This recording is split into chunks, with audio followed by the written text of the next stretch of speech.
இப்போ கூட்டணி வச்சு சாதிச்ச ஒரு கட்சியை சொல்லு.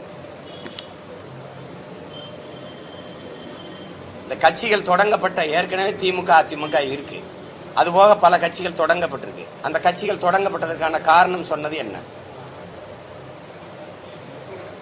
அப்புறம் அந்த காரணங்கள் என்னானது? கூட்டணி எதற்காக வைத்தார்கள்?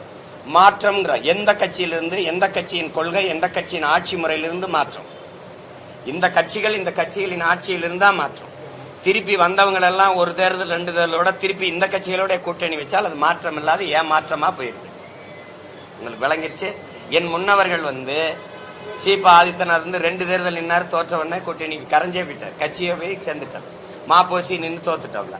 என் முன்னவர்கள் இப்ப எங்க ஐயா எங்க அண்ணங்கள்லாம் சில பகுதி கட்சி தொகுதி கட்சியா நின்றுட்டாங்க. இந்த இனத்துல நாங்க தான் தோற்றாலும் பரவாயில்ல, தற்காலிக தோல்விக்காக நிரந்தர வெற்றியை விட்டுறக்கூடாதுன்னு தொடர்ச்சியா நின்று போரிடுறோம். 5வது முறையும் ஒரு கட்சி உலக அரசியல் வரலாற்றில், இந்திய அரசியல் வரலாற்றில், தமிழ்நாட்டு அரசியல் வரலாற்றில் தோல்வியை சந்திச்ச பிறகு 5வது முறையும் தனிச்சு நம்பிக்கையோடு மக்களை சந்திச்சு தேர்தலில் போட்டியிட போற கட்சி நாம் தமிழர் கட்சி. அந்த கட்சி நீங்க பாருங்க, அசாத்திய வளர்ச்சியை இந்த தேர்தலில் பெறும். நீங்க வியப்பீங்க, எப்படா இப்படி வந்தாங்கன்னு வியப்பீங்க. நான் இதுவரை தோற்றிருக்கேன். யாருக்கிட்டேன்னு சொல்லுங்க?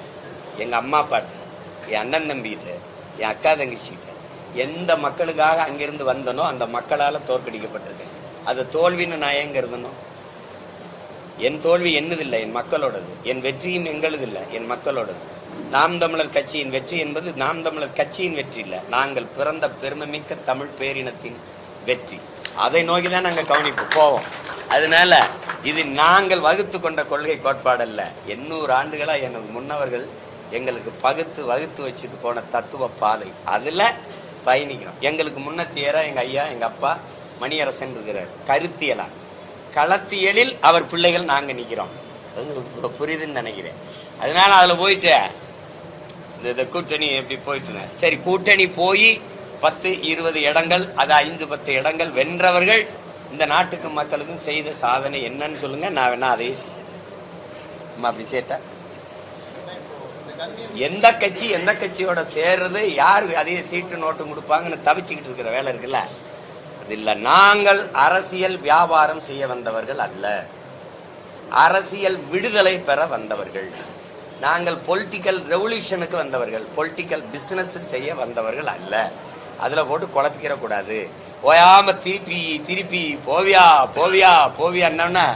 நான் இங்க தலைமறைவா இருந்துட்டு தேர்தல் அப்ப வந்தா தான் அப்ப விடுதியை கொண்டு என்னங்கய்யா